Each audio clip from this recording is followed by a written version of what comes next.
এই নতুন বছরটা আমরা যেন বেশি বেশি আল্লাহর শুকরিয়া দিয়ে নতুন বছরটাকে সমৃদ্ধ করতে পারি, বেশি বেশি যেন আল্লাহর ইবাদত করতে পারি। নতুন বছরে আমরা শপথ নেই, আমরা যেন অন্তরে হিংসা লালন না করি, বিদ্বেষ লালন না করি, আমরা নিজেরা যেন কাদা ছোড়াছুরি না করি, আমরা যেন মিলেমিশে একসাথে একাকার হয়ে যাই। আল্লাহ তুমি কবুল করো, আমরা পড়ি আমিন। 60টা জিনিস মানুষ মরে যাওয়ার পরে তার কবরে পৌঁছতে থাকে। ইন্না মিম্মা ইয়ালহাকুল মুমিন মিন হাসানাতিহি বা'দা মাউতিহি, মানুষ মরে যাওয়ার পরেও যে 60টা জিনিস তার কবরে পৌঁছায় তার মধ্যে একটা হচ্ছে মসজিদান বানাহু, সে যে মসজিদ বানিয়ে গিয়েছে ওই মসজিদের সওয়াব। সুবহানাল্লাহ পড়ে।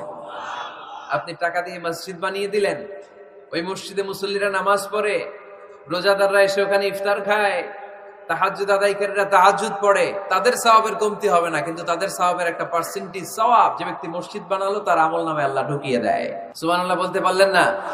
হে নামাজি আমার ঘরে নামাজে পড়ো আজ, দিল মে তোমার চরণ তলে হৃদয় যায় নামাজ।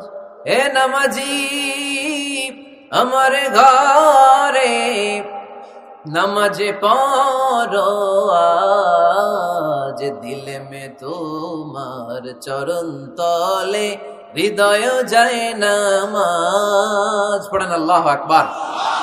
কি সুন্দর লিখেছেন কাজী নজরুল ইসলাম। মসজিদ কেমন যেন মসজিদ তার নিজের ভাষায় আল্লাহর কাছে কেঁদে কেঁদে ফরিয়াদ জানায়, আল্লাহ নামাজিরা আমার ঘরে আসে না, কি সুন্দর টাইলস, কি সুন্দর মুসল্লা, কি সুন্দর এয়ার কন্ডিশন, সব আছে কিন্তু মুসল্লি নাই, ঠিক কিনা?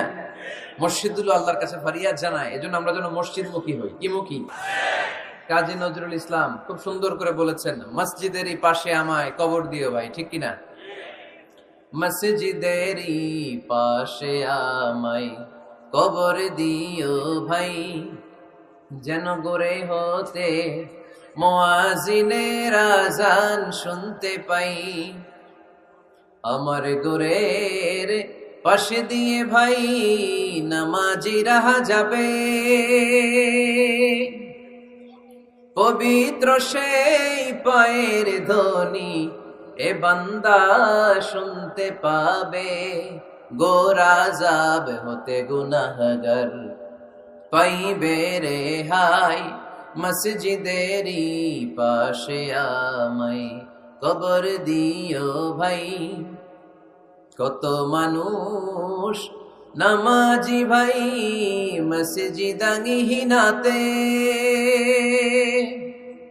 আল্লাহ